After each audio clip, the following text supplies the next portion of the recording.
don't know who the hell we think we are when we do something like that.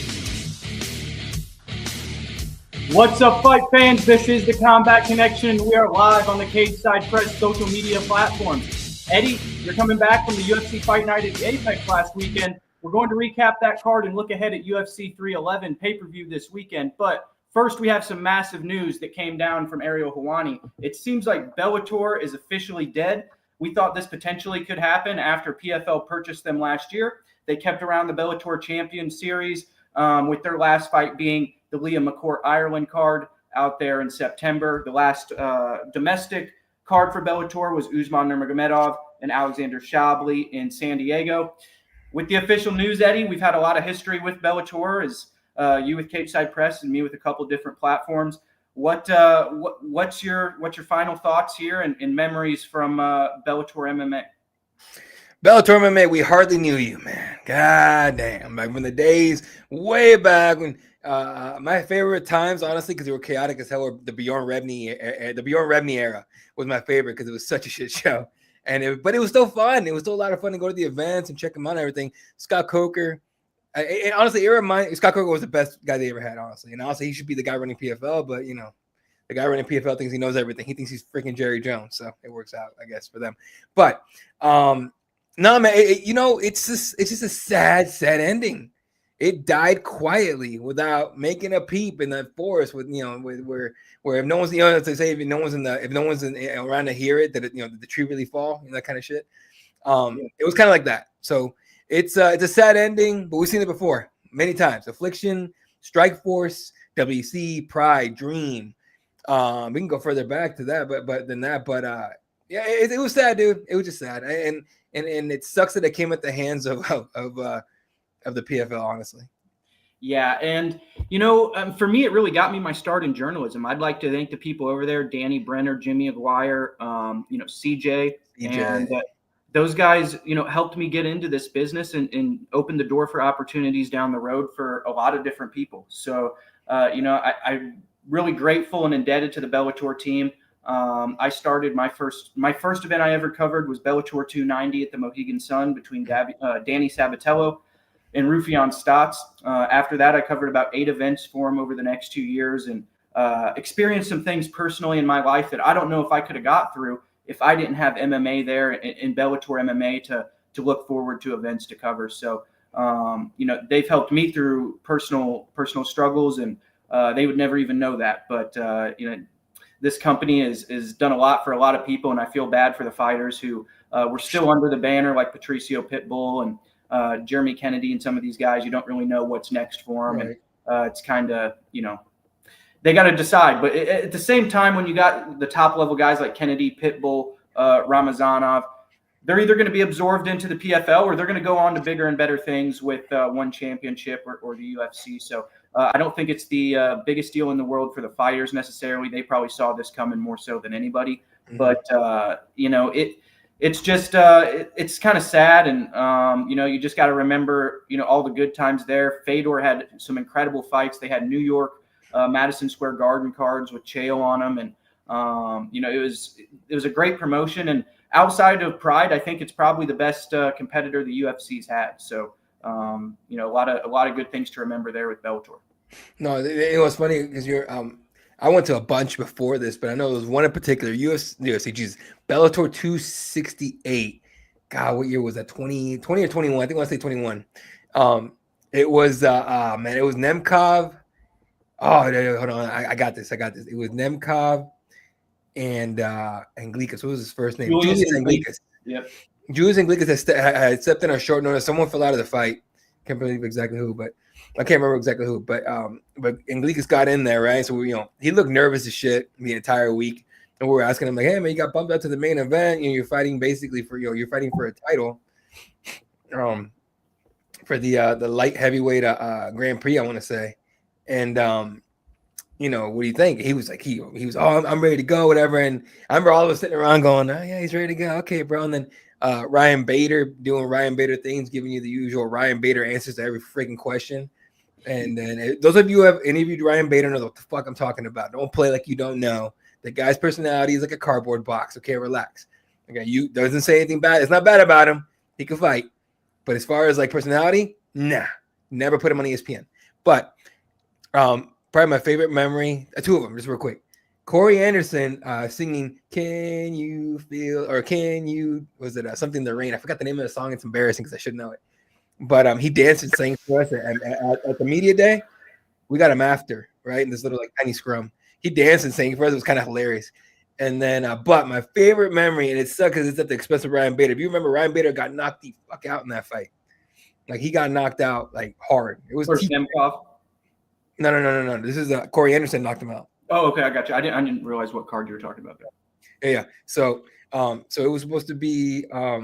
Oh, dude, it was Anthony Johnson was supposed to fight Nemkov that night. In the RIP. Yeah, RIP, exactly. Yeah, I almost forget, but that guy was so cool, such a nice legend in sport, in my opinion. But it's supposed to be Anthony Johnson. He pulled. I remember for what I want to say an injury or something. But he got pulled, and so then Anglikas came in, right? And you could tell Nemkov was like relieved. He wasn't gonna have to take nuclear weapons to the face from Anthony Johnson, so it was cool. But in the co-main event, it is sad and it's also hilarious.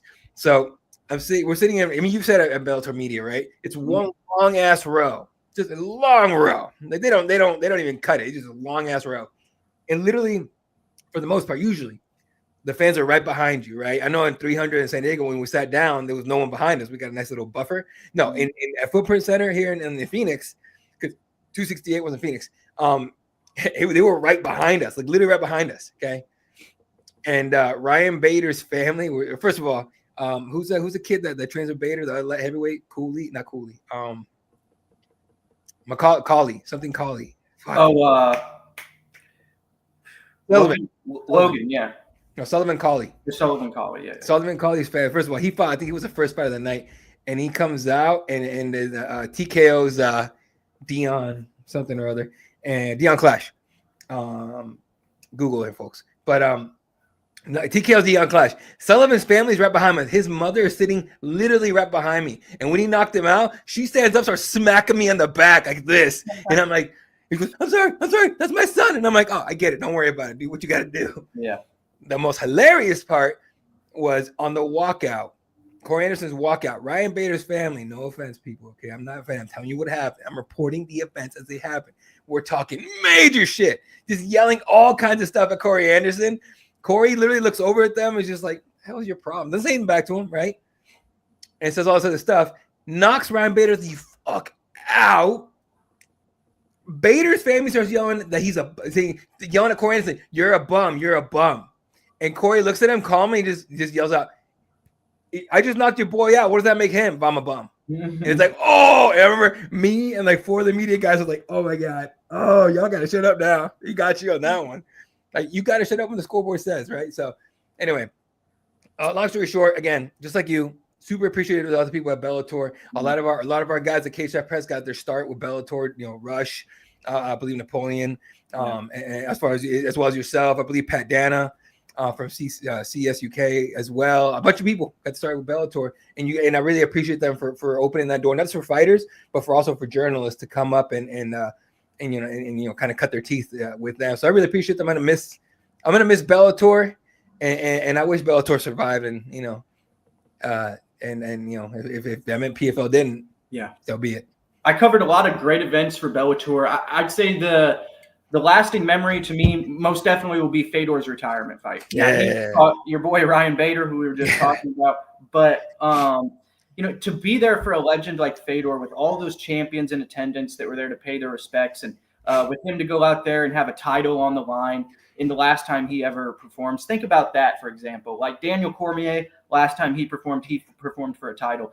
It takes a special kind of guy for their last match ever to be for a world championship. And I was just really appreciative to be there for his retirement fight. And honestly, one of the best fights I ever saw live was on that card. Sabah Humasi and Brennan Ward, that kicked off the card on CBS and was an absolute bloodbath with Brendan finishing that with a head kick in the second round. But that was my favorite night on the job there with Bellator. What I always appreciated was the venues that they had.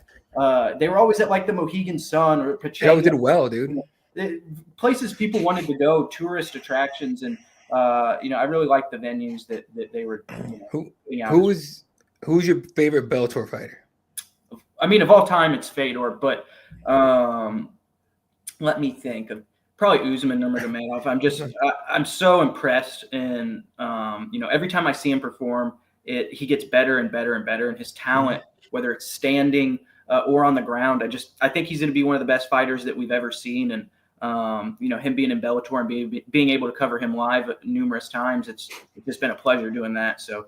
I think Usman right now is my favorite fighter in Bellator. Yeah, for me, it's a tie between Sumiko and Naba, who is like the cutest, like strawweight should be an atomweight fighter. She's so much fun. Just overall, just the personality she's so fun to talk to.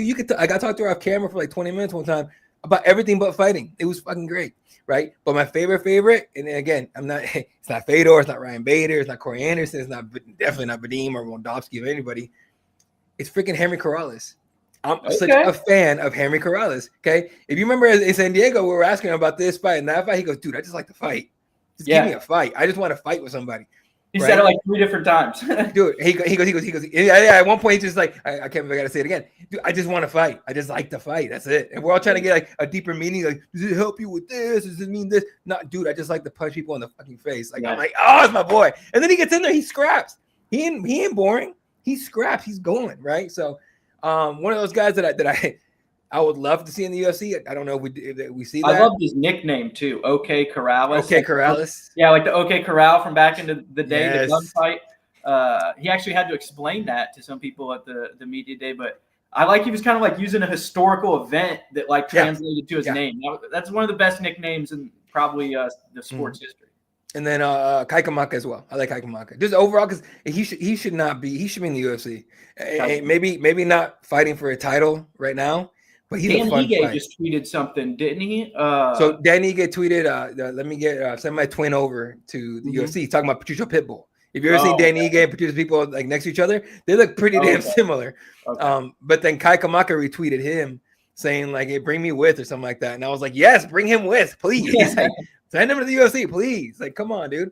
So about the guests, how about your guests? What do you think happens with these guys? Because look, the shit has hit the fan. Patricia Pitbull went off this morning. All that kind of stuff. I think PFL is going to take their pick of the litter. Like, obviously, they're not going to let Usman walk. They're going to talk to AJ McKee. They're going to have Vadim on the phone. Their top guys. I hope they know who their top guys are at this point. But there's a little gray area. Are they going to bring back Jason Jackson, the guy who just was the Bellator champion before it became to the PFL and lost closely to Ramazan Kurmagomedov?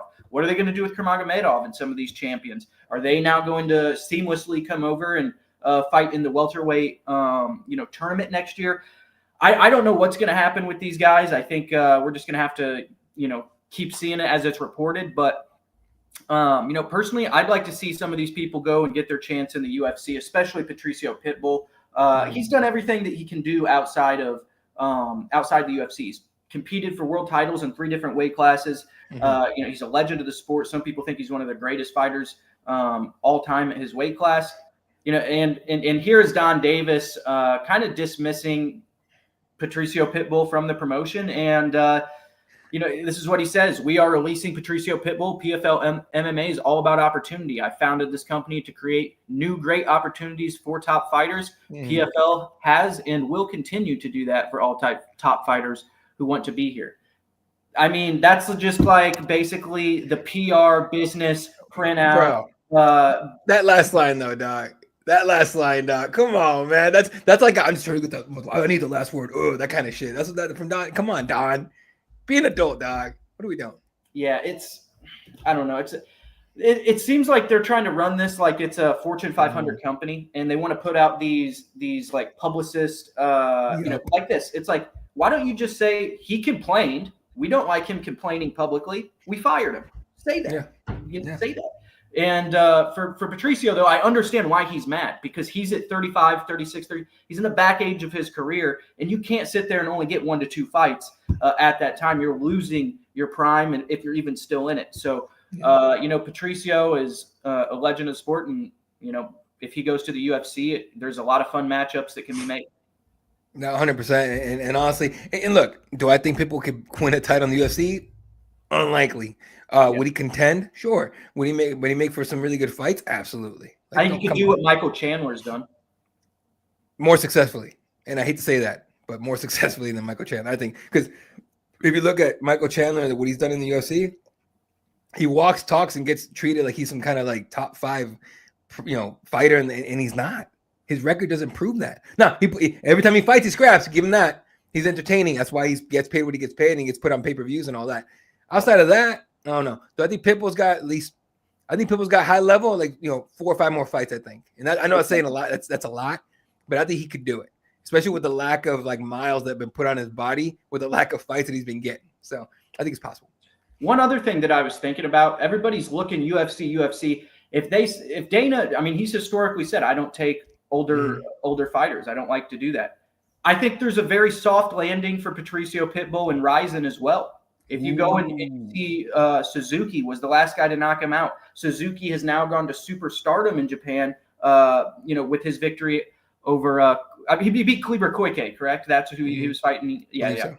And Pitbull can go back there and maybe try to avenge his loss for a title in Ryzen. That would be a massive fight. Or he could go to the UFC. So I think there's actually a lot of great possibilities out there for Pitbull. He's got real quick because Phil just tweeted in and I had to go check it. He goes, Donna Davis needs to delete his Twitter. I'm pretty sure he meant Don, but that's funny too. Donna. But yeah. But he did point something out that I do want to show. Don Davis's latest tweet from about, I want to say 2 hours ago, 3 hours ago. Says PFL plus opportunities to set records straight and dispel from misinformation. All PFL fighters under contract, no change to win or show pay. Not true according to Patricio. Any fighter contracts up for renewal, PFL made new offers, and PFL make was opportunity. Fighters free to get better deals elsewhere. We know that's not true. And that doesn't even address the headline of it going from $1 million to 500,000. That's what everybody's talking about is for their fighter pay. They want to sit here and say they're the highest paid promotion because they give $1 million checks. Well, now you don't give $1 million checks. So 100%, no. You don't even address that. You just talk about how you offer people 2 fights and you're a just company. Why don't you address the elephant in the room that you guys have been running at $1 million for about 5-6 years or since your inception, and now you're going down to 500,000. Why is that? Is that because you're losing investors, which you admitted on LinkedIn last month? I mean, I don't know. You want to air your stuff out there publicly, but at the same time throw stones at the UFC. But you don't realize you have a glass house behind you, and I don't understand. I think the leadership is, like I said, I think they try to run it like a Fortune 500 company, and they're competing against fight guys who have done this since they were 27, 28 years old. You want to get into the changes the Ariel broke, the announcement? Yeah. Go ahead. So, I mean, just real quick. Ariel obviously just goes, Bellator is dead. Right? And we've known that. We known it was going to be over eventually. I thought it had 2 years. It literally only had 1-ish. So what are you going to do? But the prize money goes from $1 million to 500,000. Now, the clarity of that was, and I think according to Hawani, I want to say is who puts out the $1 million winners. That was $1 million, like basically up to $1 million, right? So Dakota Ducheva gets $1 million, win. It was, it was the $1 million minus her purse, so she still got $1 million total, right? The PFL now saying, or not the PFL, but Ariel breaking this news about 500,000. Actually, it was before that too. That was PFL that said that, right? That was PFL announced that. Okay. Yes. Okay, that was before. I know Drake Riggs put that out there as well. So from Uncrowned. So I think PFL. That's where I saw it, Uncrowned. Yeah. So it must have been Drake then. All right. Well, according to his reporting, he said that it's going to be 500,000 plus whatever you made. Right. The thing about that is that a lot of these guys and girls are still on 10s and 10s and 20s and 20s. Not many of them. Not all of them have Ngannou contracts. You know what I mean? So they're getting paid less. Right, but the PFL wants to make it look good. Here's the thing about we need to understand about PR and public relations and how you put this stuff out there. You're right. He's running they're running this like a Fortune 500 company where everything's PR, everything's got to be spun. It sounds nice, yeah. Well, now you get before you only got up to $1 million minus your purse. Now you get 500,000 no matter what plus whatever you made. The thing is they don't tell you how much they made, so it is less, right? On top of that. No more points, thank God. And there's going to be more of a, I guess, Grand Prix style thing is the way Ariel put it. Grand Prix style tournament, which I like. But here's the thing that bugs me because I don't know how it's going to work, and I want to get your take on it. they said they're going to have separate champions, right? So they're going to have tournament champions, but they're going to have like regular champions like the UFC and everybody else does, right? What do you think of that, having two separate champions for the same weight classes and depending on the season? Or the I think it diminishes both products. I think it takes away from one or the other. Now, if you sit there at the end of the year and all right, so the only way I strategically look at this and think, okay, this possibly could work out is if you have, say, the Bellator champions, you don't want to take their titles away, right? And have that look bad. They are now your PFL champions. Now, the rest of the card or the rest of the roster fights under the playoff format, the Grand Prix, what you're talking about. Yeah. At the end of the year, say it's in November where the normal PFL playoffs are. Yeah. If you have those playoff winners in November fight in like an end of the year New Year's Eve card against your current title holders, so you can find out who the real champion is in your. That's the only way I see that working out is if you can pit the champions against their playoff winners at the end of the year, so you can keep this rolling downhill towards a final event that everybody will look forward to. Because right now, I love the PFL World Championships. We covered it. It's a great event, but at the same time, nobody knows these guys, and nobody's paying pay-per-view money to watch them perform. I love Shamil Musayev. I love Gadzi Radovanov, but I can't go ask somebody on the street, did you see that Musayev fight last night? They look like some idiot, you know? So it's like, it's a hard thing. So I think if you had an end of the year thing where the tournament winners face the champions, it would give the fans something to look forward to see who the real top talent is in the promotion. And also at the same time, you could have those champions defend on different, like on February, in July, and then be ready for the end of the year where they get their 3 fights as well. And the last one, they get 3 fights. So I think that's the only way that I see it, that it could work, but maybe they're not even looking to do something like that. Maybe not. So I'm going to give Don Davis a free game. Okay. Like last time. Okay. First of all, I'm still on this. Dakota Decheva is your golden goose. Yep. Don, book her as soon as you can in the main event against whoever you can find as top talent. Do it. Put her in front of the world. Don't just put her on some bullshit, right? That's 1. 2. And this is on the production side, sort of. Okay. You need to promote these fighters, Don. You got to get their names out there. More importantly, you got to get their personalities out there. Okay. So here's what I do. Clearly, PFL, okay, not clearly, but more than likely, they don't have the budget, right? Where because they can say what they want. I'm gonna run with what I believe is that they're hemorrhaging money. Okay, get some of these journalists, these young guys with good cameras. I know how to use the damn cameras. Okay, I know how to edit. Get them, hire them. Okay, hire them to do embedded type of work for you. Okay, have a camera, have a small production team follow Dakota around for fight week or 2 weeks out. Have them follow again Impa, have them follow right, and get them to in what is it, in environments where people can relate to them. Yeah, you got to have the fan base care. You got to have the fan base care about not only that they're fighting, but who they are. Okay, if you can't get them invested in who they are, you're not going to get them invested in what they do. And they're not going to care, right? Yeah. And that's a super small step towards doing something better. So there's a lot of things they could do, and it wouldn't be that expensive, right? I mean, later on, obviously, it'll build up and everything, but there's little things here and do. Okay, like I'm a full believer in like a lot of small things done right.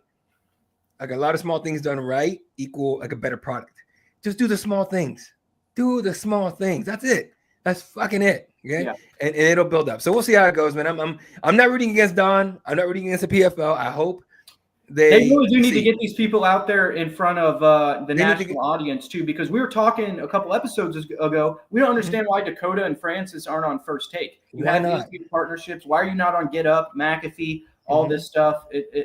Dana's doing it. Dana's on all these things. He makes the rounds. Dude, send Francis Ngannou to freaking College Game Day to kick a field goal. I know the season's about to end, but to kick a field goal with Pat McAfee. Okay, he's a giant human being. If you don't think everyone's gonna be like, oh, I want to see how the fuck this goes. It gets 50 million views on social media.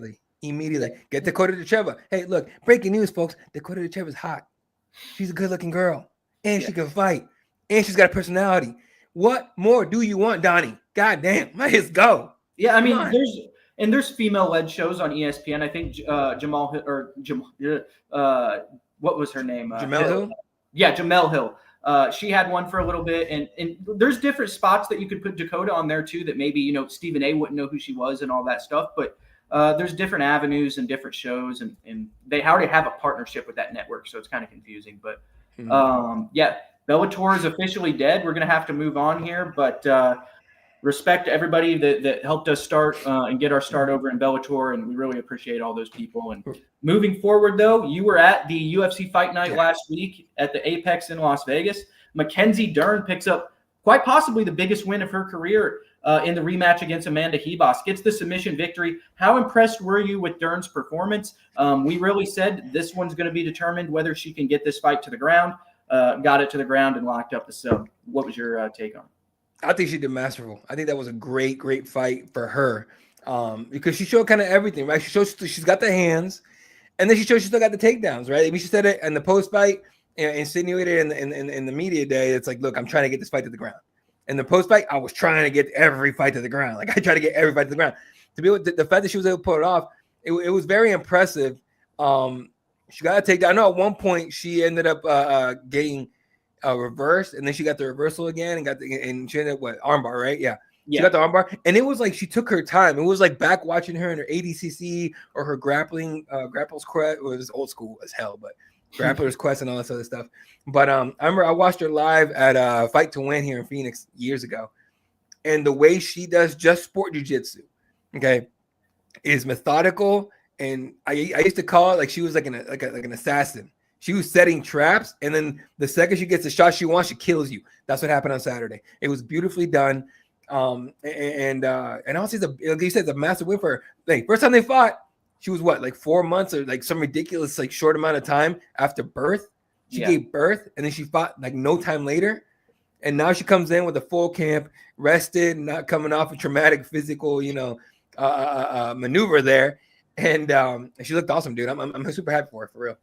Yeah, I am too. I think it's probably the biggest win of her career. And moving forward, this is just going to propel her back to where she was a few fights ago before, losing a couple in a row. So great win for Mackenzie Dern, and pulls off the masterful submission like you said. Let me ask you something. Yeah. Who you put her up against? Because let me tell you why. Let me tell you why I'm asking you. She is what, top 5? I want to say. Let me pull it up real quick. She's number 6. Okay. Above her. Rank, name them off in front of her for me real quick. Mackenzie Dern 6. Yep. Amanda Lemos 5, already fought her. Jessica Andrade 4, already fought her. Brenda Jandiroba 3, already fought her. She fought Yan Xiaonan yet? No, I don't think she has fought. Okay. And then Tatiana Suarez. You got those 2, but those are the top 2. Yeah, I think Tatiana is going to be well, honestly, if Tatiana got a win over Mackenzie Dern, maybe that's the name she needs to really stake her claim for the title. But I think Tatiana deserves a title shot here in pretty short order. Well, she has it. She has it, right? She gets the next shot at Weili. Yeah, that's what I'm saying. Like she's going to get the shot, but I'd like Yan Xiaonan. If she's fought everybody else, I think that's an interesting matchup too, because Yan's primarily a boxer. With good with her hands. So it's kind of striker versus grappler. I think that'd be an interesting one. But would you mind a Jessica Andrade rematch? I wouldn't. You know what? Jessica Andrade is always game for a fucking scraps. She don't care either. She'll take that fight.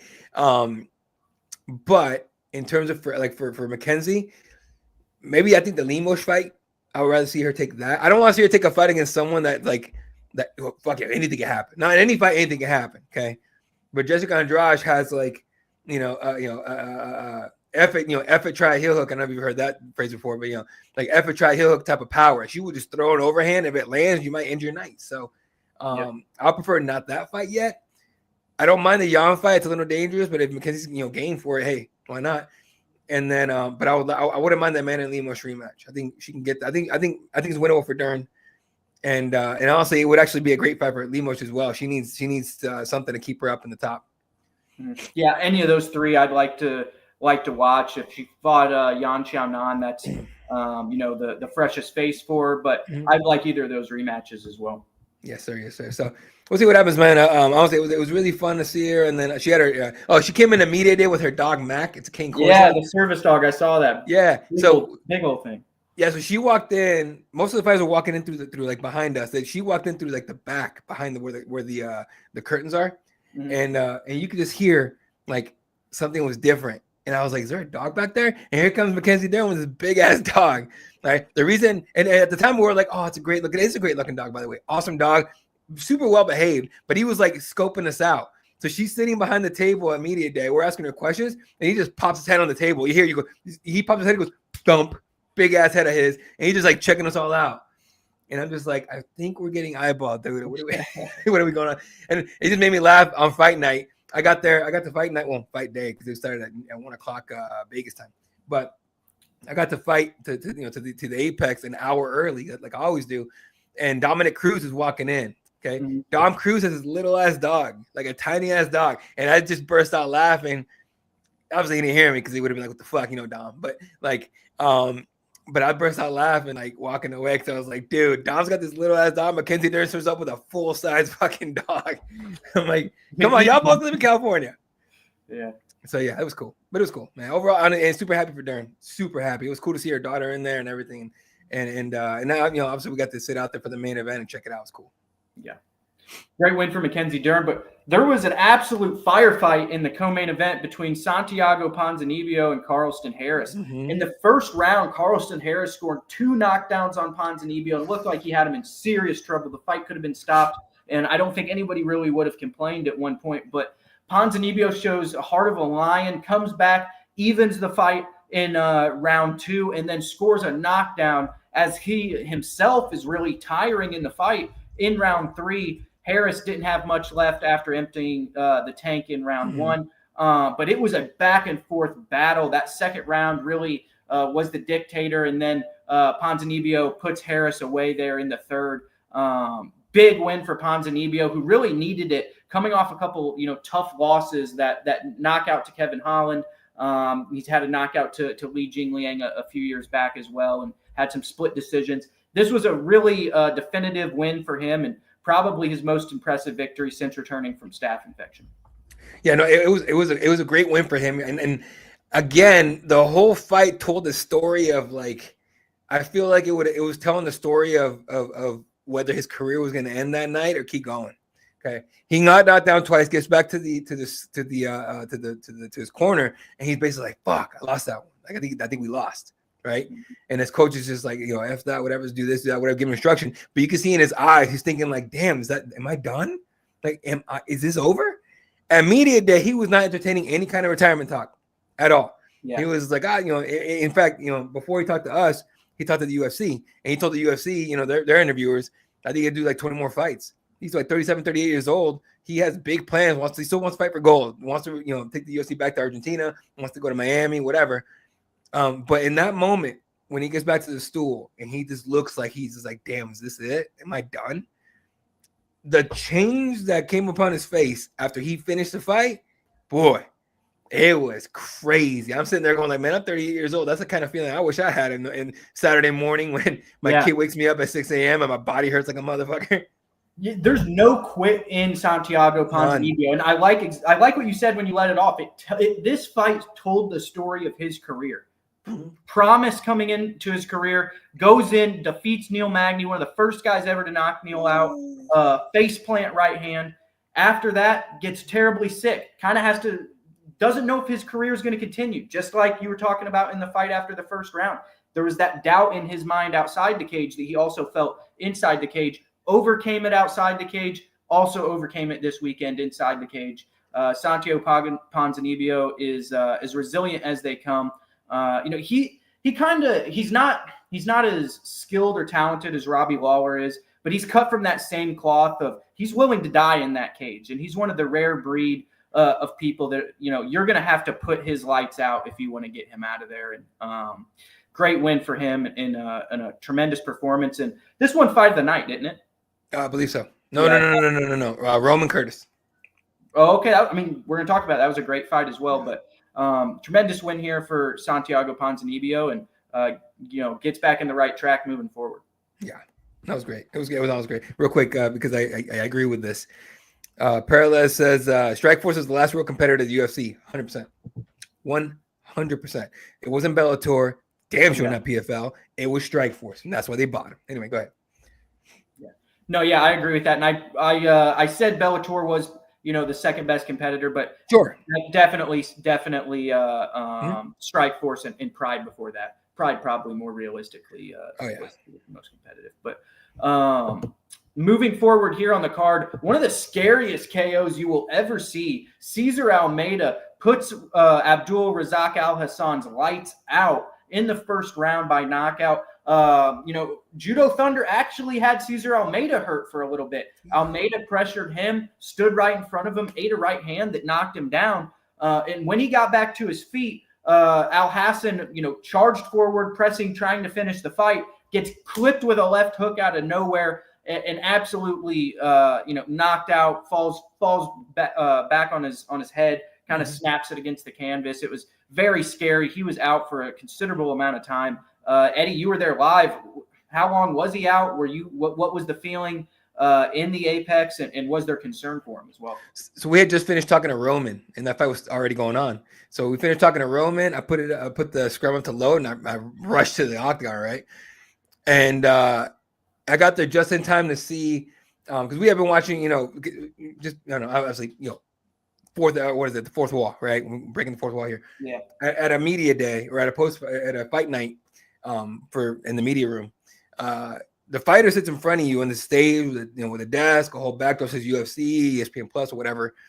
But to the sides of the fighter are big TVs, right? So we're watching the fight while we're talking to Roman Kopylov about that fight, and so we had seen Cesar get hurt a little bit, and Abdul was like Al Hassan was feeling himself quite a bit to the point where he took way too many risks, right? So Roman gets done, I haul ass out there, I get there just in time to see. I forget the whole sequence completely, but I do remember it was a straight right and a nasty left hook behind it, I want to say. And Abdul but you heard the hits because it's the Apex, it's quiet, right? For the most part, it's quieter than everywhere else. But you hear the hits and you hear kaboom on the canvas. You're like, damn. So that happens, and he's not getting up at all, right? So at that point, I'm like, all right, cool. The fight's over. I thought it was going to be whatever. I get back to the media room, and the TVs are still on, and Abdul's not getting up. They go to commercial, come back. Abdul hasn't gotten up. We start getting worried. We're all like in the media room, a couple of us that come back, and we're just like, oh shit, this is not good at all. Like, he was breathing, he was moving and everything, but he was not conscious whatsoever. Even when he came to, these motherfuckers try to stand him up. I know. And he's stanky legging both legs and shit. I'm like, no, put him back down. They have to help him out. They threw him on the stool, and he's like, couldn't stay on the stool. He almost fell off the stool. Hold him. I thought Big John McCarthy, back when he was the referee, he did a really good job of helping the fight. Like, he did. He wasn't great. He didn't make every call correctly every single time. He was one of the best we've ever seen. But I thought that he did a tremendous job of helping the fighters post them getting knocked out and helping them come to. And you'd see him put the hand on the head behind the guy and take the mouthpiece out and stuff like that. He just knew what to do. And I wish there was, it didn't look like it was handled that well. It was weird, but it was one of those we didn't expect this shit to happen type of moments, right? Yeah. And a lot of those people that go in there are commission officials, not UFC officials, and so it gets kind of confusing pretty quick. But I was happy to see Al Hassan after the event basically get walked out to go get checked out and everything, but he was on his own power, so that was cool. But Cesar Almeida, dude, that was a savage knockout. That was so cool. It was fun to win. And it can't happen to a nicer guy. That dude's so cool to talk to afterwards. I was happy for him. Yeah. Great win by Almeida. One thing I want to say about this before we move on, kickboxers. When I first started watching the sport, you had guys like Gokhan Saki come over, and it didn't really work out, right? Alex Pereira, now two-weight world champion, Israel Adesanya, great legend of the sport. Is Cesar Almeida next from that lineage of gory kickboxers to go and contend for potentially a world title or get into a top 5, top 10 ranking? 7-1 in the UFC or in MMA. I don't know about the UFC exactly, but he finished Budka. Was his a couple years ago? Last year, right? His first official. Yeah. He split decision wrong with Kopylov. I argued that Cesar won that fight, but whatever. And then he decisions Eeyore, which I'm surprised he didn't finish Eeyore because I feel like everyone beats Eeyore these days. And then knocks the hell out of Abdul, right? But he's a legit fun striker. He's got a full his game's coming it's coming to full shape. It's coming around. It's gonna be real good. So I think he'll make a run. I think it'll be probably next year. I honestly don't think he'll make much of a run this year, unless they put him in a crazy, like in a fight, he has some kind of crazy highlight reel knockout or finish that you can't deny him. But keep an eye on this guy. He's definitely going to make a real run to a title. Yeah, I want to see him fight Michelle Pereira. What do you think about that? Are you trying to see a dead body there, fucking Brett? I think that'd be awesome fight. That'd be a great fight. Because you got Cesar Almeida is, one of the best counter strikers we've seen. He had trouble when he was trying to go after Abdul, and Abdul flipped him. But when Abdul was coming at him and he could gain gauge range and decide what Abdul was going to come at him with, he's tremendous with the counter striking. So you had a guy like Pereira who comes forward no matter what, full systems blast. I think that that would be, like you're saying, conducive to Cesar Almeida's style, and it would make for fireworks one way or the other. Yeah, no, I think it'd be great. And Michelle Pereira's funky ass style, where he just does wild stuff, like spinning backflips on top of somebody, or kind of crazy stuff and jumping. It'd be a fun fight for sure. And Cesar Almeida is fun for any high level striker. I think that'd be a fun. I think I'm not against that one being next. Honestly, that'd be cool. All right, fight fans, we have to get to UFC 311, but we're going to cover one more fight here from the fight night. Roman Kopylov and Chris Curtis. This one was stopped with 1 second left. You see the Chris Curtis meme there on the side. MMA Jesus. I mean, here's the deal. This is a great win for Roman Kopylov, and he was systematically breaking down Chris Curtis the whole night. No questions asked. He was going to get a decision victory over Curtis, and he looked good. But and like we predicted, he looked good at range from the outside and really was able to outpoint Curtis throughout the contest. Hits him with the head kick in the final frame there, and I believe it was Jason Herzog, wasn't it? I believe so. Yeah. Make sure. Or was it? No. Mark Smith. My bad. Okay, yeah, you're right. Mark Smith. Now Mark Smith called a stop to the fight with 1 second left, and it looked like Curtis was coming to at the time he stopped the fight. Do you think Mark was do you think he should have made it? It was 1 second. Do you think he should have let it go to the decision, or was Chris Curtis out enough to justify that stoppage? No, let it go. Now, I don't understand, especially with the amount of time. Like referees are very aware of how much time is left, first of all. But second of all, like Curtis was not out. He wasn't laying down. He was on a knee. He was starting to come back up, and Smith came in. I think Smith made a hasty decision. I don't know if I agree that Roman had a clear-cut decision. You don't think? Well, here's the thing. Like, keep in mind, I'm in the back doing media days or doing fight night, like scrums and stuff like that while the fight's going on. So I don't 100%. Real quick.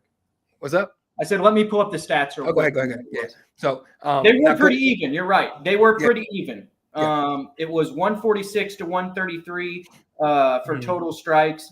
Roman was ahead on leg kicks, but it was pretty. You're right. It was pretty even with the strikes. I kind of favored Roman a little bit. But yeah, sure. I could see it going. Sure. I thought I've been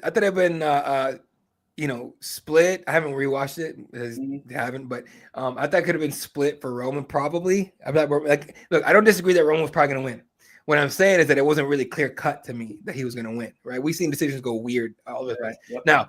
Now. I do think that Chris deserved to go to the end. I think he deserved to go to the end. I think, and I don't want to shit on Mark Smith whatsoever. He's a good referee. A lot of people want to crap on every referee sucks, every referee's garbage, blah blah and stuff. Yeah. Fine, complain if you want to, but Mark Smith is one of the better ones, right? Mark Smith is one of the better ones. Obviously, Herb Dean is probably like. People call him the GOAT referees, and he's fallen off a little bit lately, is what they're saying, but whatever. I really like Jason Herzog, and Mark Goddard was my favorite. But I just think it was a hasty decision. He just came in and waved. I don't know, whatever. What bothers me is that fighters put in so much work in the fight camp just to get a stop like that. Yeah, like let them go. I'm not one of those like if someone's getting their ass whooped, like clearly getting bludgeoned and destroyed. Yeah. I mean, and people are like, "Oh, let him go under a shield." No. The fight was competitive, though. If the fight's competitive and they're still going at it, let them go out on their shield if there's one to be had. Yeah, and I did just look. You were right. It was 1 round apiece. I looked at Verdict MMA, the global scoring app. Sure. First round went to Kopylov heavy. Second round was favoring Chris Curtis, but with that head kick in the third round, it probably was going to lead towards Roman. But at the same time, like you're saying with Chris, he put in a 6-week training camp. He fought this Russian contender who's a tremendous fighter for 15 minutes and went to war with him. Give him the respect that he's earned and let him go into the decision and make the judges decide that he didn't win the fight. So I don't know. I thought it was, like you were saying, a little hasty for Mark Smith. Everybody makes mistakes in there. Nobody's perfect. Yeah. That's a hard job. I really don't like going after the referees because, they're in there and they're just like, so when we're in our work environment, we can think, we can, look and plan for what's coming ahead. These guys are reactionary at all times. So it's coming at them so fast that there's just going to be bad decisions at some point in time. So not a lot of them come from Mark Smith. And, I think he, like you're saying, is one of the best referees, but feel bad for Chris Curtis and hopefully it's not the last time we ever see him compete. But moving on, we've got a tremendous card this weekend, UFC 311. We're going to preview it and break it down. Makhachev versus Tsarukyan, the rematch. Arman Tsarukyan enters this contest as the number one contender, trying to defeat and take the belt from Islam Makhachev, who he lost to in his UFC debut. Coming in here as a 3-1 underdog. That's a really big, wide betting line for this fight. I was a little surprised seeing that's where the mark is at. I think that, Makhachev is obviously going to have a little bit of a grappling advantage, but Tsarukyan has came on in his last couple fights against Oliveira and then knocking out Beneil Dariush like he did. He's really turning the corner in his career. It looks like the power in his hands is, starting to translate, and he's getting some, more repetition boxing wise to where he can get those finishes with his hands. So I don't think he's going to come in here and knock out Islam Makhachev. I think this fight probably goes to a decision. These are two highly competitive guys, and I think this is going to be a very good contest. But for Arman Tsarukyan, quickly, I think that he's got to keep this fight standing. He's got to try and land that big power, but he's got to defend the takedowns of Islam Makhachev. And while you're looking for the takedown, sometimes you get hit with other stuff, and that's really where Makhachev has made his claim. He's not some guy who goes out there and knocks you out necessarily, but gets stoppage victories over guys like Volkanovski when they're looking for the takedown and he flashes a head kick. So he's a very tricky competitor and the pound-for-pound number one fighter on earth. How do you see this one going, Eddie, and what's your prediction? I'm taking Islam by decision, but at some point in those 5 rounds, probably early, Arman Tsarukyan will put Islam in trouble. He will land on him. And he will hurt him. And we're going to find out what the champion is made of. Like, there's a lot of times, every champion needs to be tested. Every single one. Very few champions have, a lot of people complain about Khabib, for example, not being tested. Maybe he was just that damn good. You never know. Right. But a lot of people every champion needs to be tested 100%. Mike Tyson was tested. Tyson Fury was obviously tested. Canelo's been tested. And in MMA, John Jones has been tested 2 or 3 times. Canelan. Yeah, exactly. Yeah. Connor's obviously been tested, and that's what happened with Nate Diaz. You guys remember that? But a lot of these guys have been tested. Islam has not. We have not seen Islam in trouble yet, right? I think we're gonna find out this weekend that Arman Tsarukyan has something in store for Islam Makhachev. The reason I say that, he's only had one guy to train for, Islam Makhachev. He's the guy everyone's chasing. Who are you training for at all times, whether you have a fight or not? The champion. Yeah. Okay. I think he might not beat him. I still got Islam by decision, but Arman will land on Islam at some point, crack him, put him on skates, and we're going to find out what Islam's, in my opinion, I'm going to find out what Islam's made of. And I think we're going to find out Islam Makhachev is a lot tougher. Sorry. Jones got tested by USADA. So 4 times. Anyway, but that's pretty good. But anyway, I think we're going to find out something about Islam Makhachev. We're going to find out he's actually that dude that he says he is. Yeah, and for Makhachev, that leads me to this. Is this the toughest test of his career? Now, I think it is, because when you look at Tsarukyan's already been in there with him for 15 minutes. A lot of guys will come into the fight not knowing, and that doubt creeps into their mind. This is the boogeyman. This guy's from the Khabib lineage, all this stuff. Tsarukyan's already been in there with him, his UFC debut. So he's grown, right?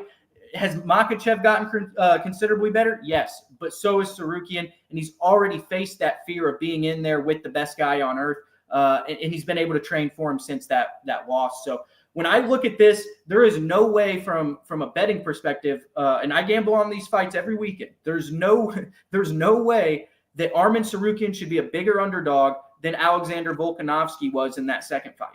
to me. So, Volkanovski moving up a weight class, giving up 6 inches. Sarukian's a guy who has looked tremendous, has shown the improvements with his striking, and might be able to clip Islam Makhachev like you're saying early in the fight. Do you think that the gas tank of Sarukian, I don't know if he's been the 5-round distance. I don't think he has. He went 3 rounds against Charles Oliveira, and then he might have been scheduled for 5 against Dariush, but he got him out of there in about 45 seconds.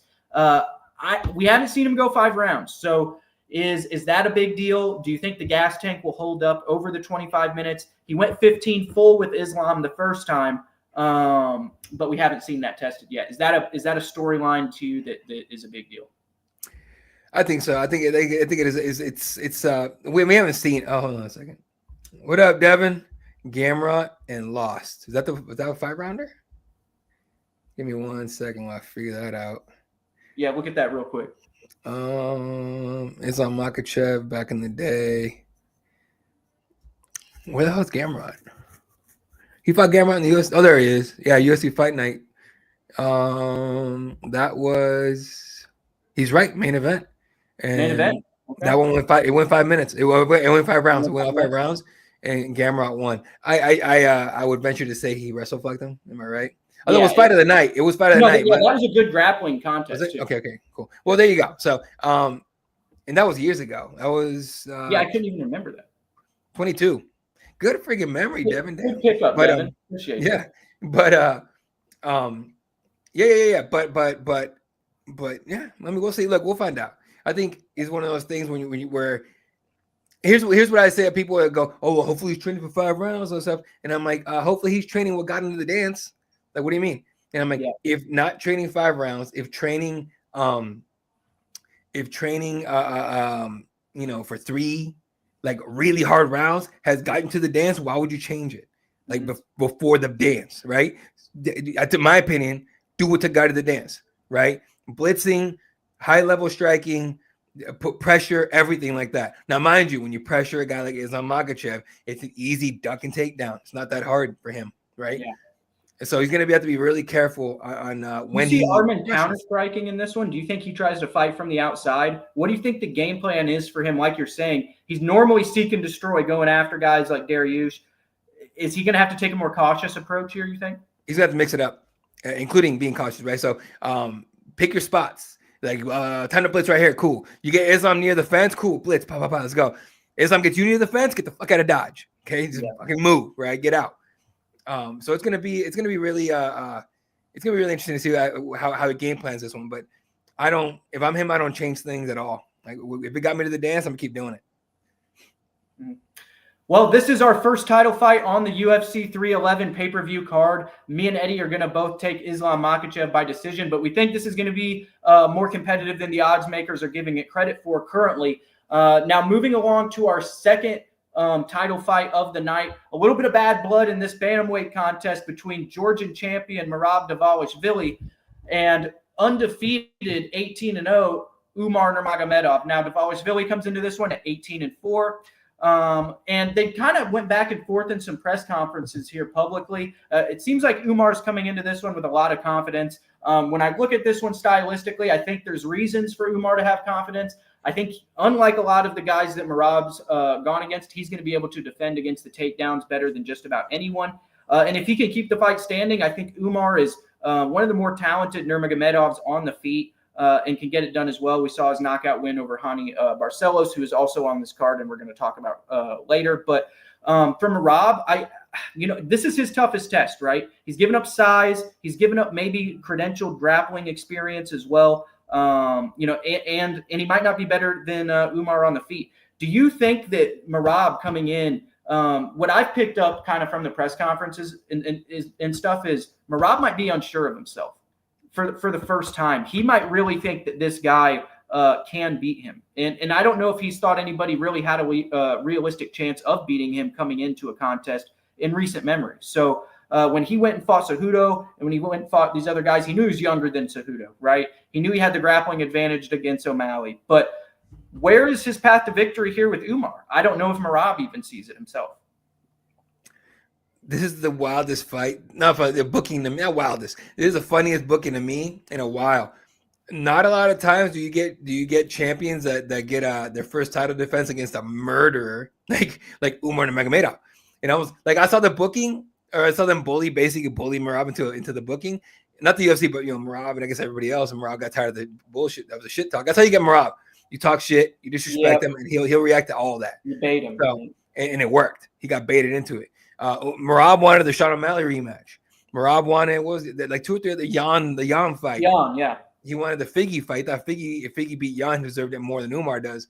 But I think a lot of it has to do with the kind of the shit talk coming out of Umar's camp. Let's be honest, there has been some, and a lot of taunting and shit like that. Multiple different fights. I'm telling you. So, but Merab is high level grappler. I know Umar can defend it, but for how long can he defend a guy that's willing to shoot? What was that one fight he had, like 30 takedown attempts or some crazy? Yeah, against Peter Yan, I think he shot 50. He shot something dumb, like 50. Yeah. It's a number I didn't believe when I heard it. I was like, get the fuck out. No way. There's not enough time. There's not enough time in the fight to shoot that many times, and he did it. So, I don't put it past Merab to make this an incredibly, just agonizingly boring fight and winning it by decision. And I think that's his only path to victory. He's not going to win on the feet. We've seen Merab get dropped. We've seen Merab get knocked out or just dropped. We saw Merab lose to Frankie Saenz, and but he got dropped by Cejudo, right? I don't think Cejudo dropped him. No, he picked Cejudo up and carried him over his shoulder. Right. Okay. I don't know why I remember Cejudo dropping him. Maybe I'm wrong on that. But anyway, 49 attempted takedowns versus Peter Yan. Yeah. Now Umar is a different cat because after he stuffs your takedown, he's not backing up. He's staying right in your face and he's throwing hands. So can Merab, weather that storm? We're gonna find out this Saturday, but I don't know. I don't put it past Merab, and Parallel's already called his shot, saying Merab by 5-round domination.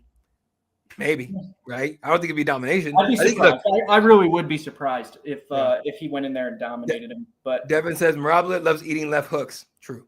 Marlon and Henry there you go. So Henry did drop him, crushed him and dropped him.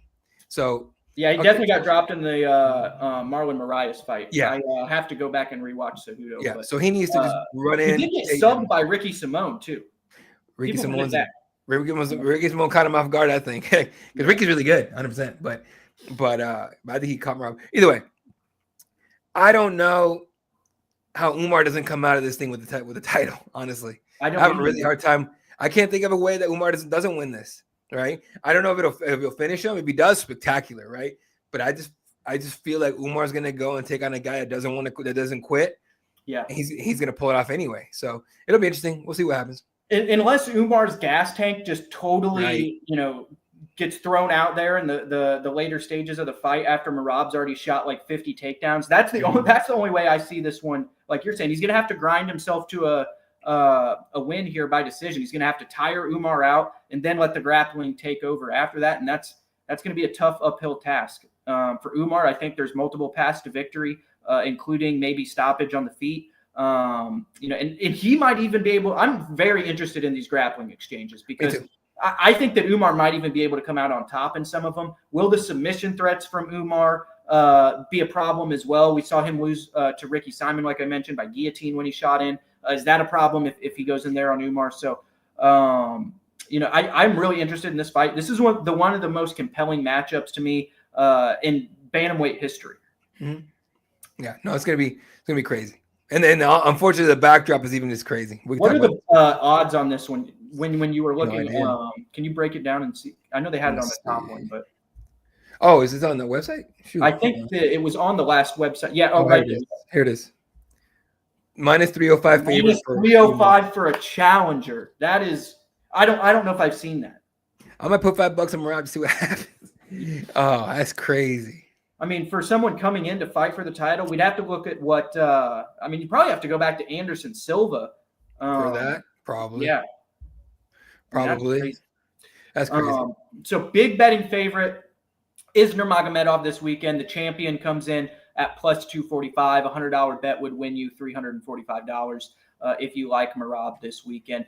Me and Eddie both like Umar. I'm going to take him by knockout, actually. I think he's going to stop Merab at some point here. And I think he's just more skilled on the feet, and I think he's going to catch him in the 4th or 5th round after Merab has had to shoot for multiple takedowns. This probably should be a question for the next show, but after we know who won, if Umar comes out winning, who you want to see him defend against first? Sean O'Malley. My guy, same thing. All right. It's Conor versus Khabib light. Yep. It's like a poor man's Conor Khabib. No, that's exactly what I was gonna say. Sean O'Malley. Like, I don't want to see anybody else get in there unless somehow this fight is insane, going back and forth. And even if it does, there's no way both guys come out unscathed. I'm like, get Sean O'Malley prepped for that fight. That's gonna be dope. It really would. Yeah. So moving along down the card here, we have another matchup between former title holders Yuri Prochazka and Jamal Hill. Jamal Hill coming off that loss at UFC 300 to Alex Pereira. Kind of went back and forth with him in the build up to this one. Had some viral moments there at the UFC PI where it looked like they were going to throw down. Yuri Prochazka is always quiet leading into fight week. This guy locks himself in rooms and doesn't talk to people for months on end. But I'm assuming he's hyper-focused coming into this one after getting turned back for the second time by Pereira. He looked tremendous at UFC 300 himself against Alexander Rakic, picking up a knockout win there after facing some early adversity. Who do you like in this one, Eddie? I think this is, two tremendous strikers. It's the creativity of Yuri Prochazka versus the explosiveness of Jamal Hill. Jamal Hill's got big power in his hands. Yuri Prochazka throws spinning techniques and kicks from nowhere. What style do you think reigns supreme when these two strikers meet this weekend? I like Jamal Hill, honestly. I think he wins by knockout. I think, and I love Yuri. Like, that guy's fun to watch, but his style is so wild. Especially, he takes unnecessary ass risks like 90% of the fight, in my opinion. Jamal Hill doesn't really do that, right? He reads and reacts. The one time when we saw him kind of like read wrong or react wrong was that UFC 300 main event, Alex Pereira, right? So that what I like about Jamal Hill is that I don't buy that he's as much of an asshole as people think he is. I honestly think he realized, okay, people are gonna pay to watch me fight, like win or watch me get knocked out. Everyone thinks I'm cringe. I'm gonna egg it on. If you watch any of his podcasts, he eggs it on. I'm not gonna make excuses, then he goes off making excuses. I don't think that's who he is. I think he's egging it on. So I like Jamal Hill. I think it's gonna be a really good fight. I think Yuri's gonna have his moments, but we've seen Yuri get caught and dropped and finished and everything. So could he win? Sure, but I like Jamal Hill in this one. I just like Jamal Hill in this one. We'll see how it goes. Yeah, I think the coordination and explosiveness of Jamal Hill, former college basketball player. Do we lose yet, Eddie? No, I'm right here. I'll be right back. Yeah. So we had former college basketball players, very coordinated, very explosive. We saw Yuri Prochazka before he got to the UFC get knocked out by King Mo Lawal in Ryzen. And King Mo is a credentialed wrestler, but he's not somebody that is a world champion kickboxer or as good of a striker as Jamal Hill. I think that Jamal Hill, if he stays compact, stays right straight down the middle, I think he's going to catch Yuri. Yuri really throws things from his hips. He's wild. He can be clipped and caught because he comes in with such aggressiveness with his chin out there. But at the same time, he can take so much. I don't know if one shot from Jamal is going to be able to put him out cold, lights out. And if it doesn't, he might have to go through a little bit of adversity, Jamal Hill himself, because we saw it with Alexander Rakic. Alexander Rakic is a tremendous athlete. He stayed tight and composed down the middle, hurt Yuri, but in the end, it didn't matter. Yuri took it, came back, and overwhelmed him. The heart of Yuri Prochazka and the toughness can't be gone without saying. So I do think Jamal Hill gets the victory here. I'm going to go by knockout as well, but don't be surprised if Yuri Prochazka comes out of this one victorious and out-toughs Jamal Hill, and comes away with the win here. I don't know if Yuri can stop Jamal. I don't think Jamal Hill has a suspect chin. Some people are saying online that this guy's a this worst champion in UFC light heavyweight history. I don't agree with that. I think Jamal's a tremendous fighter, and I think he has a point to prove in this one. When you go and see him get into confrontations with Alex, he's trying to build that next fight. That's something that's really like not an itch on his back, but it's something that's bothering him. It's a thorn in his side. He wants to get that back. He knows that he can compete better than what he showed against Alex that first time. So He wants that opportunity. Yuri's already had that opportunity. It's really a crossroads for these two fighters. I got Jamal Hill this weekend. I mean, look at Jamal Hill's record, right? Knocked out OSP now in 2020. Not now where, Augusta win and knock out OSP. Like back in the day when it was harder to knock out OSP. His only losses are Paul Craig and Pereira, right? Right. And I think he got hurt against Paul Craig. It was like the arm thing. And then Jimmy Crute injured his ankle, I think, in the next fight, and he knocked him out. So we can cross those two out.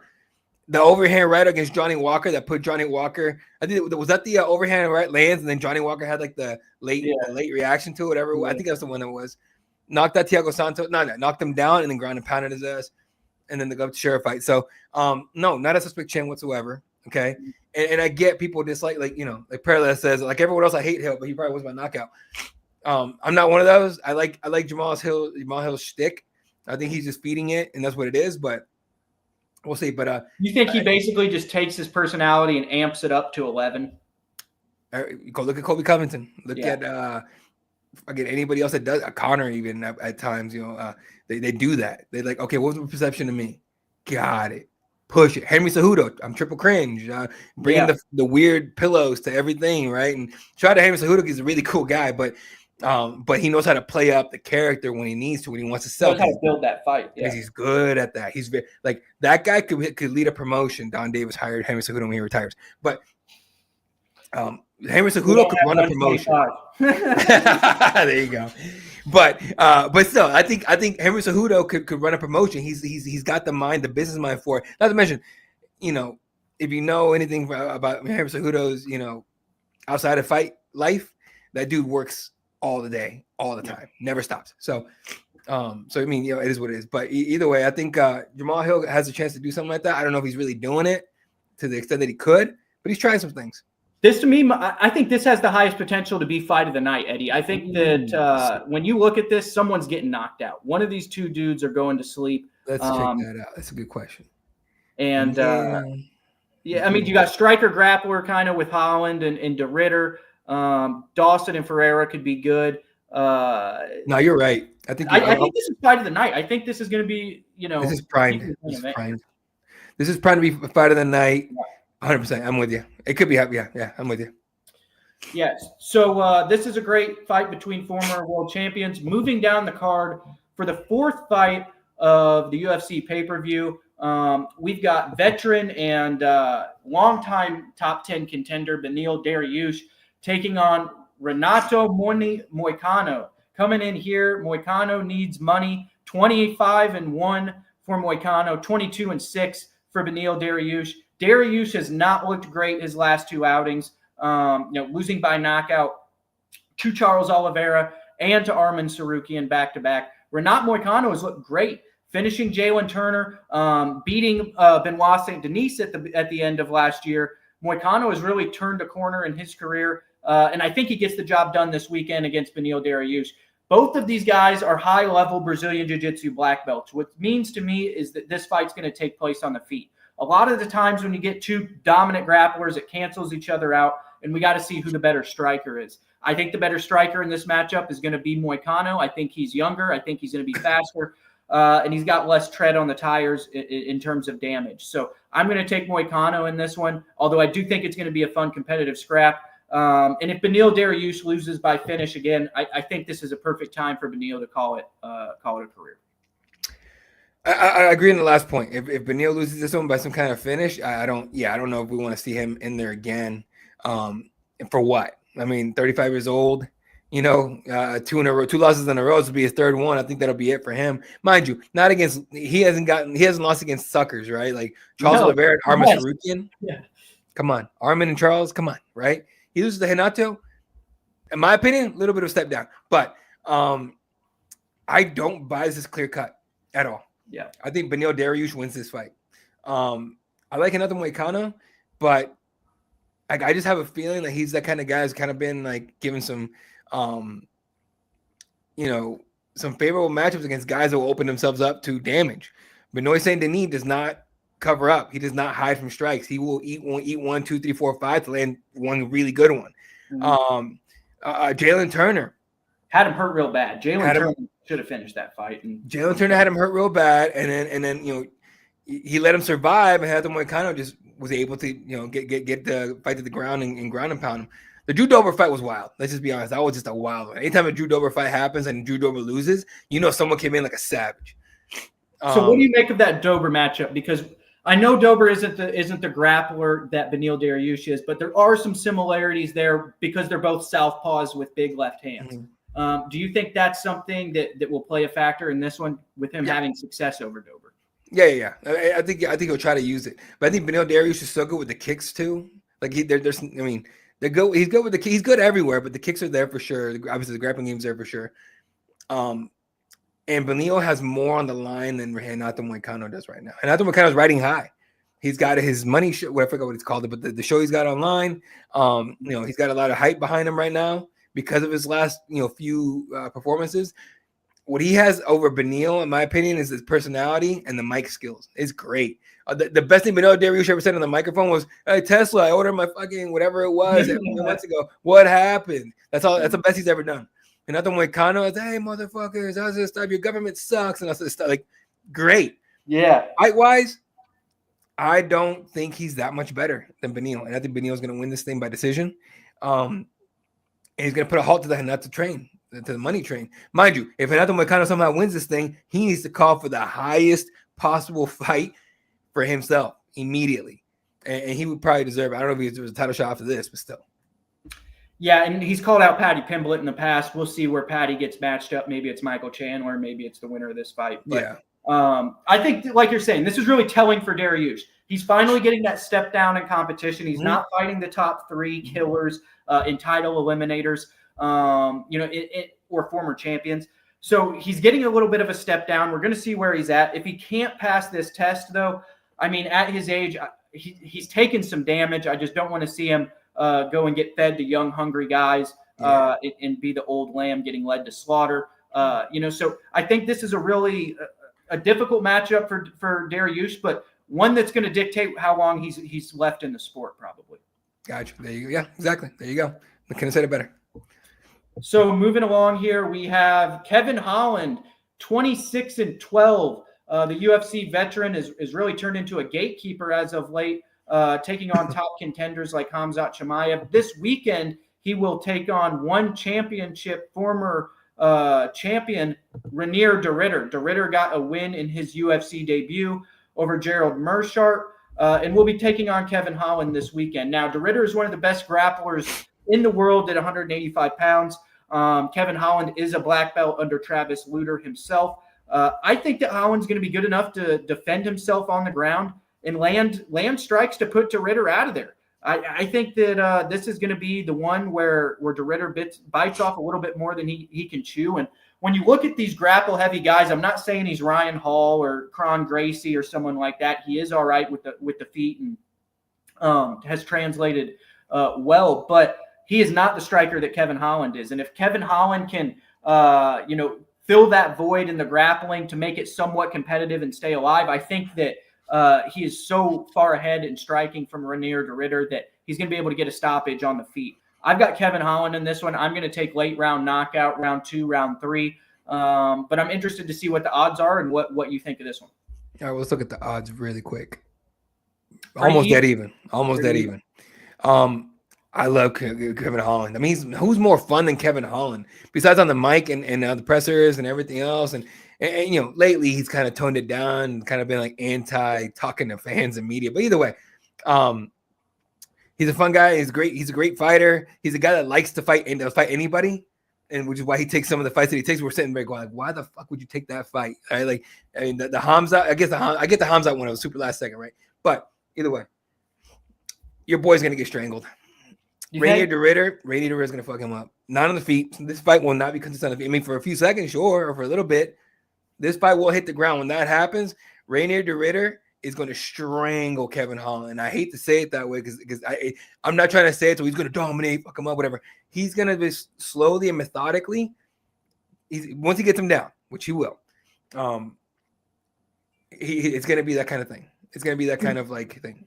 Now, Eddie, he did there was resistance in that Meerschaert fight. Gerald didn't roll over in his debut, right? No, he didn't.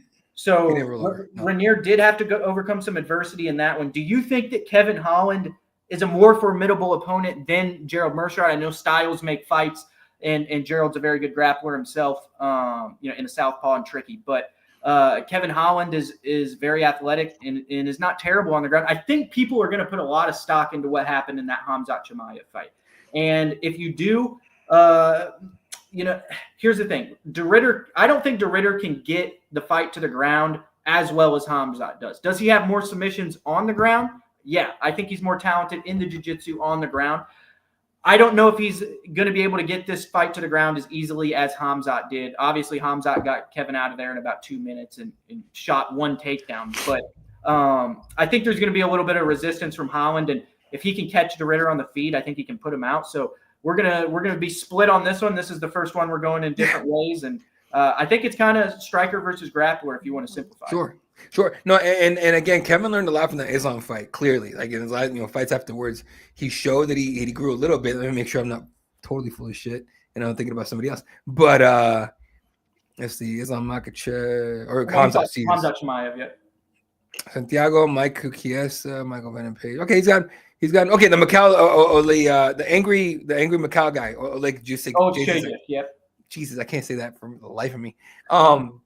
That fight, was to me showed a lot of growth from Kevin Holland to the fact that he finished it by submission, which was wild. Yeah, but got ruled on the feet and then recovered and submitted him. Yeah. So Rainier's not going to put him in trouble. Kevin was not going to lose consciousness in this fight unless he gets choked out, right? And I think Rainier's a lot more methodical than any other guy he fought. He's not going to blitz in there like Khamzat, try to knock him down and everything. He's going to measure. He's going to defend the striking. He's going to throw a couple here and there, and he's going to fight to the ground. And very, very, he's going to look bored, I think, doing it. He always looks bored fighting, which is the weird thing about Rainier. But back to his one championship days, when he was double champion, he looked bored when he fought. It was hilarious. He's very analytical. Exactly. Yeah. So I want to see that happen. I don't want to see Kevin get strangled because I like Kevin Holland. I want to keep going in the UFC. But I think Rainier's going to strangle him. We'll see. I would love to be wrong because if Kevin's able to turn back Rainier DeRitter on the ground, he's going to set himself up with some big matchups to maybe, hopefully, get himself propelled up. I don't think he'll ever fight for a title, but he'll at least get close. Yeah. Very interesting striker versus grappler matchup here. Kevin Holland does have a BJJ black belt himself, but this is going to be very interesting. We think that Kevin Holland's going to have to get this one done on the feet. Yeah. DeRitter obviously looking to get this one done on the ground. We've got a couple more matchups here we're going to break down for you guys on UFC 311. Moving along, we have undefeated prospect Peyton Talbot facing Ronnie Barcelos, who comes into this one at 18-5. Now, Barcelos, since the loss to Umar Nurmagomedov, that was kind of brutal. I really fear for him in this one because Peyton Talbot has power and dynamite in his hands. I think he can get him out of there pretty quick. I think he's set up to win this fight. If we look at the odds, I'm going to assume he's over a 10-1 favorite. Oh, God. Yeah, you gotta feel for Ronnie in this one. He was, he had some moments there early in his career, but I think they're kind of setting up Peyton here to get a pretty impressive win. Those are tremendously large odds. That's Vegas telling Hunter Barcelos, why bother, dude? Just go home. Don't even fucking bother. That's Vegas telling him that. Yeah, no, he's getting fit to Peyton Talbot. I have nothing for you on this fight at all. Peyton Talbot's gonna mess him up and win and add another name and eventually, get built up to a title shot. He's gonna be, the next Wonder Boy. Not Wonder Boy like Thompson, but the next Wonder guy. Yeah. I think that he's very interesting personality as well. Mm-hmm. So it'll be interesting to see how his media day goes this week. But he's set up to win in this one. Ronnie Barcelos has been chinned in the UFC. Peyton Talbot has big power, probably what the UFC's thinking. Moving along here, though, we do have top 10 ranked contenders in the UFC heavyweight division. 21-3, Jailton Almeida comes in to face the polar bear, Sergey Spivak, who comes into this one at 17-4. This is a grappler versus grappler matchup. Brazilian Jiu-Jitsu versus Combat Sambo. I don't necessarily know if they call it Sambo over there. He's from Moldova. Sergey Spivak has a crushing style on the ground, looks for ground and pound.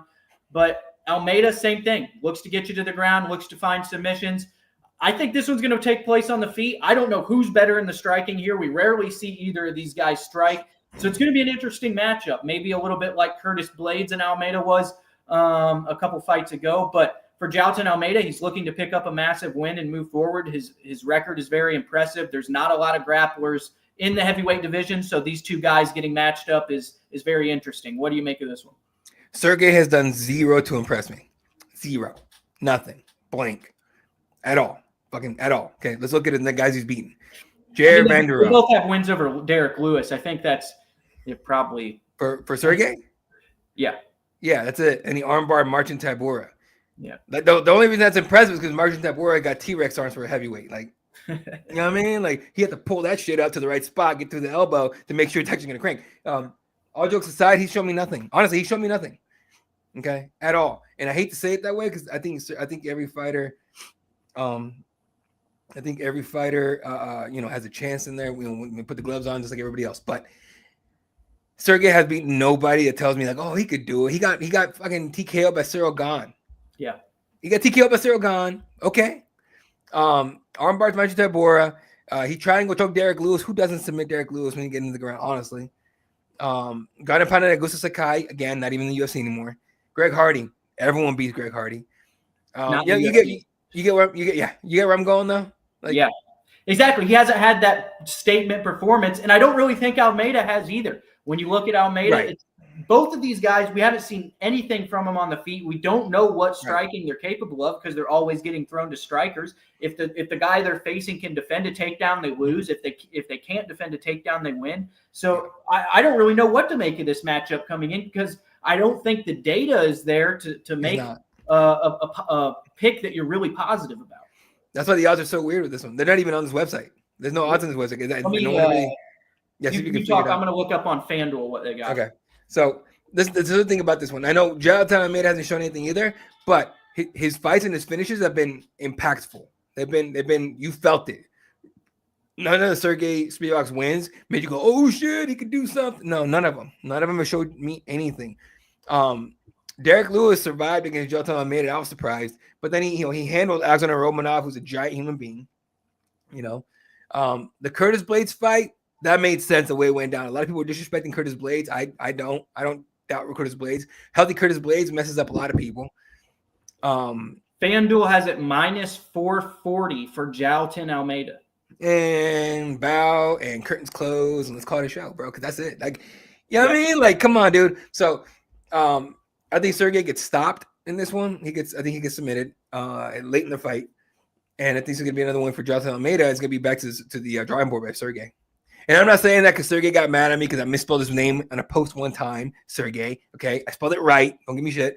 And 2, I did write your story correctly. The 3 times you asked me to revise it, I was being nice. After the 3rd time, I'm like, oh, you're just fucking with me. So I'm just fucking with you, Sergey. But still, no, Jailton Almeida is a man. I think he's gonna be able to pull it off and keep making his way up. I want to see Jailton get like a top 10 opponent just because I know Derek Lewis is there, but still.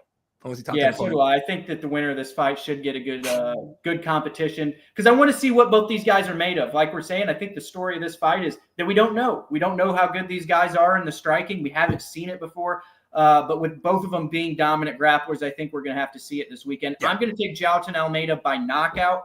I think he's going to get him out of there. We'll see what the odds are on that one. But I think Almeida is going to be a little bit more athletic on the feet, a little too fast for Sergey. Jailton was a light heavyweight, right?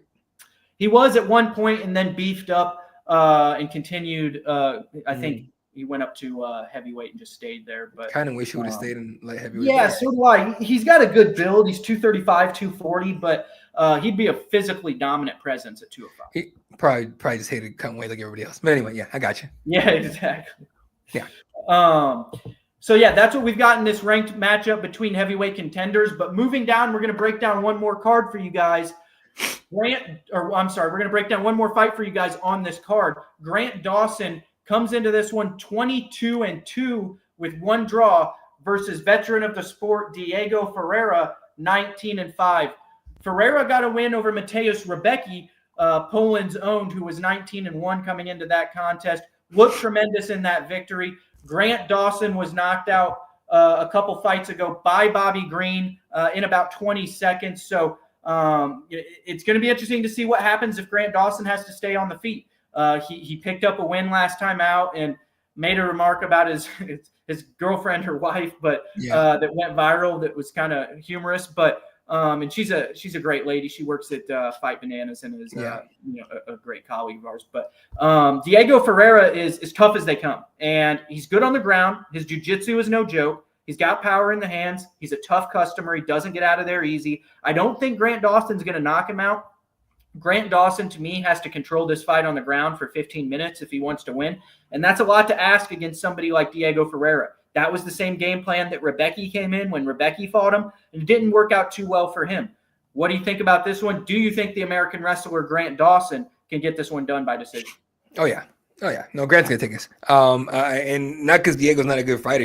He's coming off 2 straight knockouts, I think. But Grant Dawson's he's coming into his own, right? Still a young guy, relatively. I think he's still in his late 20s, right? Am I wrong on that? I'm gonna spitball and say about 30. He's 30. So he's 30. All right, still young in the game. He's already fought pretty high level. I mean, relatively high level guys. Like Leonardo Santos is not a joke, right? He beat him by ground and pound, I think, in like his 3rd or 4th fight. But the Jared Gordon, if you haven't finished him, finish Marco Madsen, the Olympian, who's hard to finish on the ground anywhere, right? But on the ground, Grant Dawson finished that dude. All right.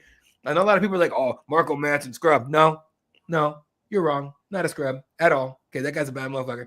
And Grant Dawson finished him. All right, at what he was supposed to be better at. Joe Solecki seems like everyone beats Joe. I'm sorry, Joe. But and then the Hoffer Garcia fight was just Hoffer Garcia is a tough customer. So I think this is not.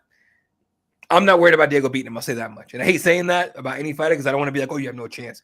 But Grant Dawson's game is complete, in my opinion, and the hands are getting better little by little. Yeah, I think if Grant gets this fight to the ground, he's going to have real success. The thing that sticks out to me with Grant Dawson is how physically strong he is. His ability to keep guys on the ground, like you were saying, Marco Madsen, one of the most not dominant, but one of the most technically skilled wrestlers, an Olympian, was able to hold him against the cage, take him to the ground, and kind of win some grappling exchanges against a very credentialed grappler. Yeah. Diego Ferreira here is a fighter, though. Diego Ferreira, like I said, he can finish fights standing. He can finish fights on the ground. My thing for him is he too old? Is his best times past him? After the Rebecca win and the win before that, his last dance in the sun, and now he wakes up into reality and is facing a top contender again in Grant Dawson. And it's too much. We saw that from Diego in his first title push when he was younger. He kind of got to that level and then was turned back. But he's a tough guy to get out of there, and we're going to see this weekend. I've got Grant Dawson by decision in this one. I don't think anyone finishes this fight. I think both of these guys are just so tough. You could probably put a bet out there for this one to go to the judges' scorecards. I think so too. Yeah, I'm with you on that one for sure. So as we look at the prelims here, Eddie, is there another fight that you want to touch on before we call it a night?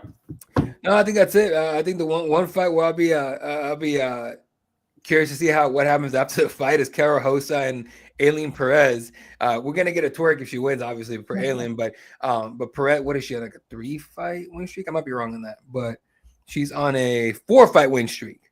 A win here, she's gonna be calling for a title shot, and I am not sure she's not in her right to ask for one. So if she wins, so that's going to be a big one. Obviously, it's a ranked fight in the prelims, but it is what it is. A potential title eliminator buried on the prelims. Okay, what the fuck? Anyway, I get it.